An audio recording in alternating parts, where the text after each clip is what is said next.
Welcome, esteemed and loyal viewers, to another deeply haunting journey into the dark shadows of our ancient past.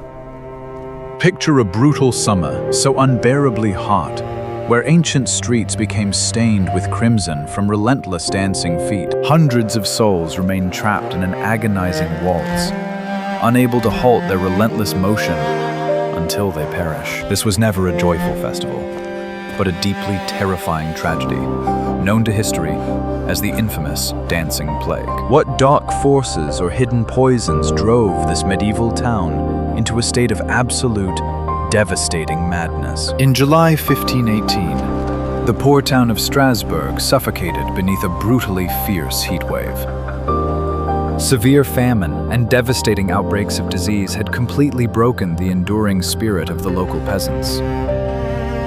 Amidst pure despair, a woman named Frau Troffea silently stepped into the narrow, desperately dusty street. There was absolutely no music playing, yet she began to twist her weary body in a frantic, unearthly dance. Her hollow eyes stared blankly, showing no emotion as her bare feet violently struck the unforgiving cobblestones. Worried neighbors watched in silence, totally paralyzed by a chilling mixture of intense curiosity and dark fear. For several grueling hours, she continued her twisted waltz directly beneath the scorching, unforgiving summer sun. Historical records firmly state she danced without stopping, entirely ignoring her own severe physical exhaustion.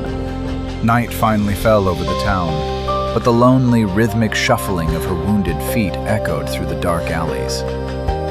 The sharp stones tore into her skin, leaving a grim trail of crimson essence upon the uneven, ancient cobblestones. Terrified people assumed she was possessed by a demon or cursed by a vengeful, entirely unforgiving saint. Her frantic movements were entirely involuntary, as if unseen, invisible strings violently pulled her tired limbs.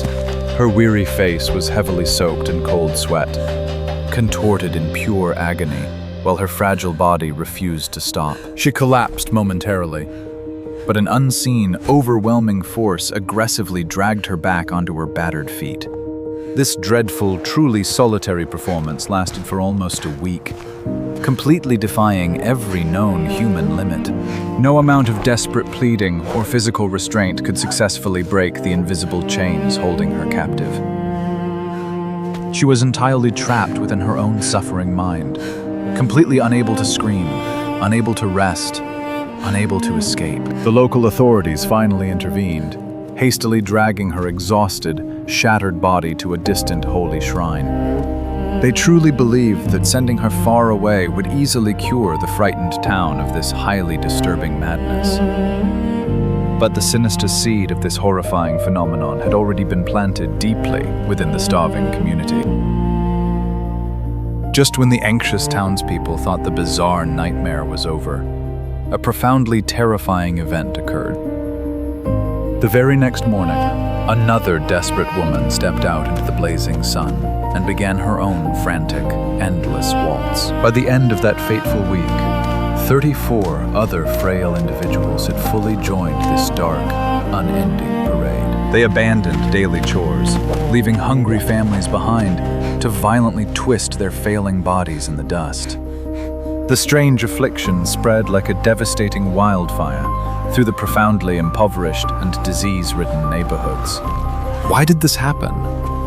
What could possibly compel rational human beings to forcefully dance into an early grave?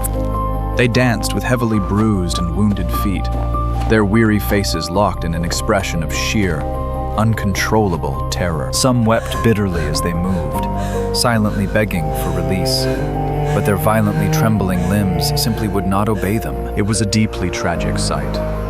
A massive, chaotic sea of human bodies, flailing wildly under the harsh summer sun. The unbearable stench of stale sweat and fresh crimson essence slowly began to permeate the previously quiet market square. Innocent children watched in absolute horror as their beloved parents violently convulsed in the middle of the crowded street.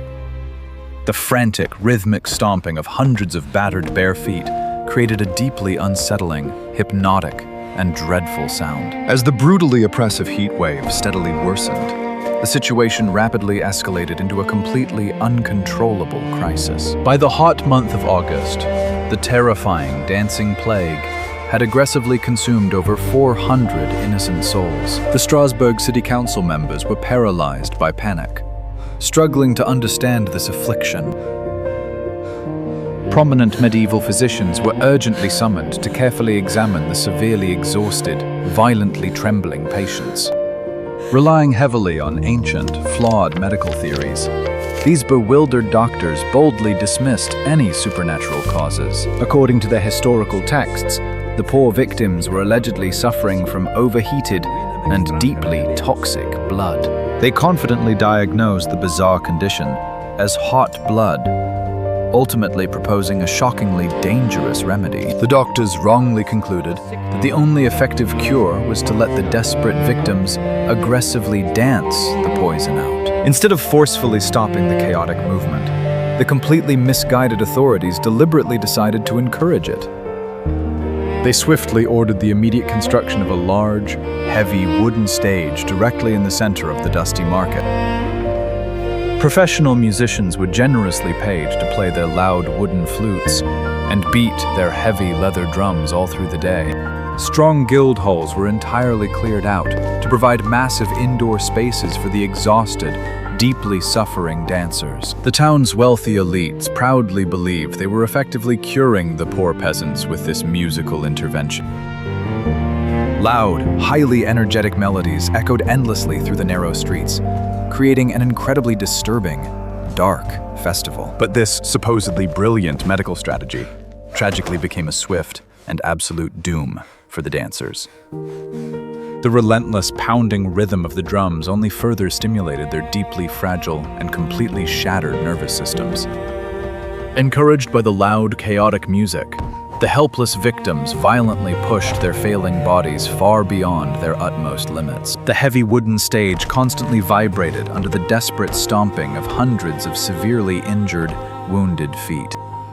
It was a truly horrific spectacle of pure, unadulterated madness, masquerading as a joyful, traditional summer celebration. As the relentless music played on, the blistering summer heat forcefully drained whatever precious energy the victims had left. Severe dehydration rapidly set in, causing their painfully swollen muscles to violently cramp and then completely give out. Yet even as they collapsed onto the dusty wooden floor, their shattered limbs continued to twitch and rhythmically jerk.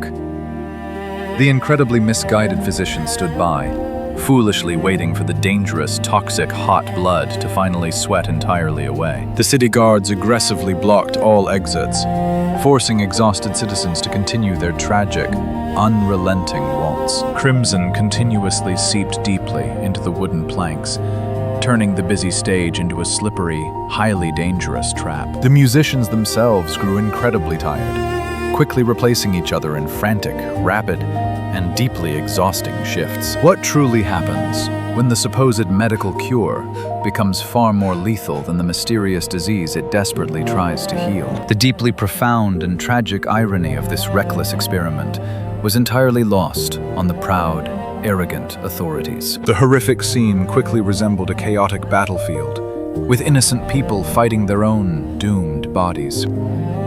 The deafening beat of the heavy drums acted as a cruel, relentless whip, violently driving them ever closer to their fatal doom. Their pale, gaunt faces were deeply etched with immense pain, entirely contrasting the lively, supposedly joyful musical notes. Helpless families watched in absolute horror as their beloved relatives danced themselves into complete ruin. By late August, the devastating physical toll of this massive, horrifying event finally became entirely impossible to hide. The harsh, unforgiving summer sun relentlessly beat down upon the broken, profoundly shattered minds of the desperate town. Inevitably, the fragile human heart can only endure so much extreme, relentless physical stress before it finally and completely fails. Slowly at first, the violently dancing victims began to suddenly collapse, right in the middle of the crowded, chaotic square. Severe strokes and massive heart attacks mercilessly struck down the deeply exhausted dancers one by one, without any warning. The lively, upbeat music continued to loudly play, as entirely lifeless vessels dropped heavily onto the blood-stained stones. According to grim historical records, 15 desperate people were tragically perishing every single agonizing day. The completely bewildered doctors watched in absolute horror as their tragically flawed remedy caused a massive devastation. Wooden carts filled entirely with stiff, completely lifeless forms were silently wheeled away from the deeply cursed town square. Modern science firmly rejects the ancient belief that demons or excessively hot blood caused this horrific historical plague. Today, enlightened modern scholars propose a deeply fascinating and far more terrifying scientific theory. One major leading theory points to a toxic, dangerous, hallucinogenic fungus growing silently on damp wheat stalks. This dangerous mold, scientifically known as ergot, produces natural chemicals remarkably similar to the powerful drug LSD. Eating this infected grain directly causes severe, violent muscle spasms and deeply terrifying, unearthly visions. However, modern medical experts strongly argue that severe ergot poisoning usually cuts off vital blood flow entirely.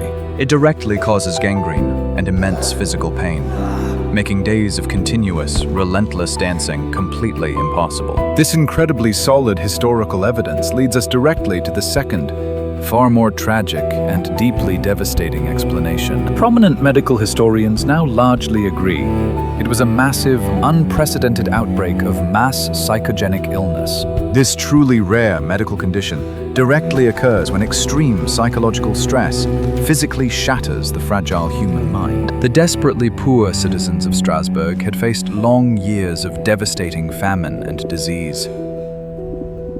Their agonizing daily existence was heavily saturated with endless suffering, terrible misery, and profound, deep sorrow. When Frau Troffea silently began her desperate waltz, she unknowingly lit a massive powder keg.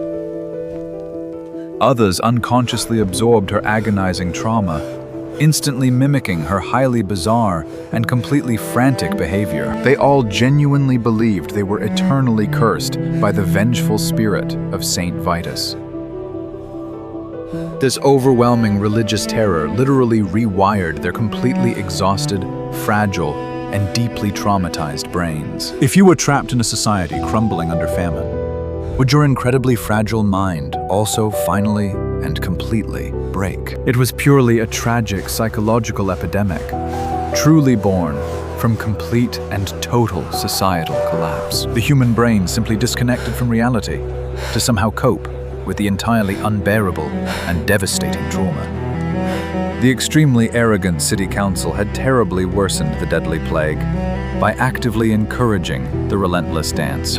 The remarkably loud drums provided a terrifying rhythm that firmly locked their deeply broken minds into the endless trance. Realizing their completely horrific mistake, the deeply panicked authorities aggressively and swiftly banned all public music. The heavy wooden stage was completely dismantled, leaving behind only dark puddles of dried, tragically spilt crimson. A truly dreadful, remarkably heavy silence finally returned to the deeply traumatized and heavily mourning ancient city. However, hundreds of profoundly exhausted survivors were still twitching uncontrollably upon the terribly cold stones. The desperate town council issued one final, radical decree to completely and absolutely cleanse the deeply infected town. The severely crippled dancers were forcefully loaded onto heavy wagons and sent directly to a distant mountain shrine.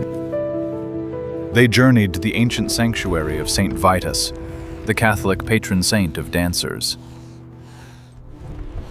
The deeply gloomy, silent temple stood high above the distant town, heavily shrouded in remarkably cold, thick morning mist. Solemn, devoted elderly priests quietly received the broken victims, preparing a highly strange, deeply sacred ritual. Each violently trembling dancer was forcefully given a unique pair of brightly colored, striking, red leather shoes to wear. These vivid leather shoes were previously blessed with holy water and deeply painted with thick, protective wooden crosses.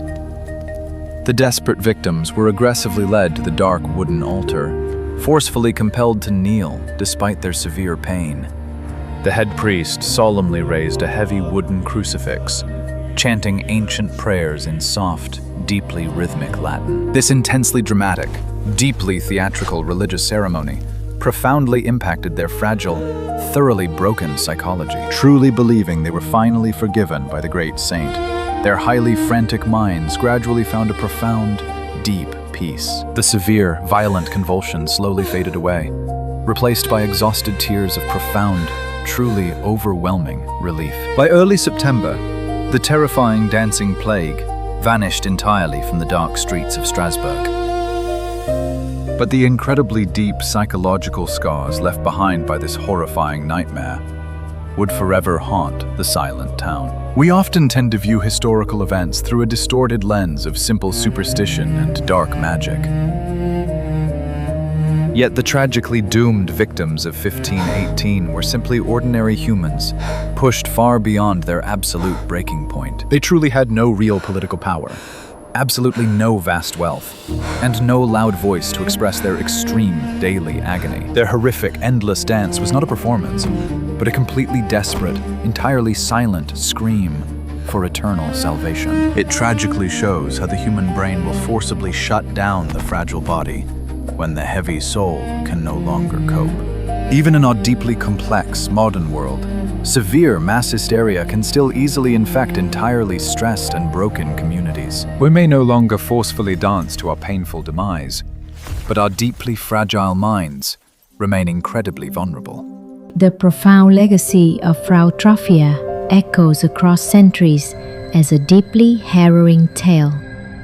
It firmly reminds us that actively ignoring extreme societal pain eventually forces it to erupt in highly bizarre ways. The leaders of Strasbourg utterly failed their people, choosing loud music over genuine healing. They stubbornly tried to kill severe societal trauma with endless entertainment, leading to absolute devastation. Hundreds of entirely innocent men, women, and young children paid the ultimate price for this foolish arrogance. Their tragically spilled crimson essence has long been entirely washed away from the ancient, deeply weathered market stones. But if you listen very closely to the quiet wind gently blowing through those very same narrow medieval streets today, you might still faintly hear the terrifying phantom rhythm of hundreds of desperate, battered feet violently striking the ground. A deeply haunting and truly tragic melody played solely by the ghosts of those who were violently forced to dance. History constantly and brutally repeats itself whenever we arrogantly ignore the profound depths of deep human misery. The strange plague of Strasbourg teaches us to look deeper into the dark roots of collective madness. Let us never forget the heavily forgotten victims who silently danced themselves into a highly tragic and early grave. Their tragic story will forever remain preserved within the dark, dusty pages of European history. The horrific dancing plague of 1518 remains a profoundly chilling reminder of our intense human fragility. Do you think it was dangerously poisoned grain or a collective mental breakdown? Leave a thoughtful comment down below. If you truly enjoyed this dark historical mystery, please be sure to like, thoughtfully share, and subscribe to our channel.